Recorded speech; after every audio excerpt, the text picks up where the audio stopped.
आज आपण बनवत आहोत भरलेली कुरकुरीत कोलंबी। त्याच्यासाठी लागणारं साहित्य, छोटी बारकी वाटी भरून मी गव्हाचं पीठ घेतलंय। त्याच्यामध्ये मी 1 चमचा मिरची पावडर टाकते, अर्धा पाव चमचा बेकिंग पावडर टाकते, मी थोडासा चिमूटभर सोडा टाकते, इथे चवीपुरतं मीठ टाकलंय,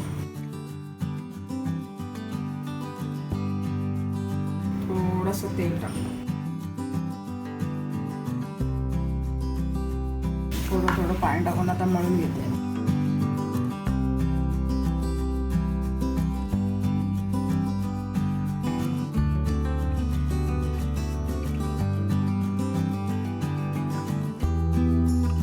कोलंबी बघा, ह्याच्यातून मी पूर्ण कापून पूर्ण त्याच्यातून धागा काढून घेतलाय, असं काढून साफ क्लीन करून घ्यायचं। हळद, मीठ, आंबटपणासाठी कोकमाचं ज्यूस टाकलं, आगळ टाकला मी जरा, हे लावून घ्या।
जर तुम्हाला माझ्या रेसिपी आवडत असतील तर नक्की लाईक, शेअर आणि सबस्क्राईब करायला विसरू नका। कमेंट्स नक्की द्या।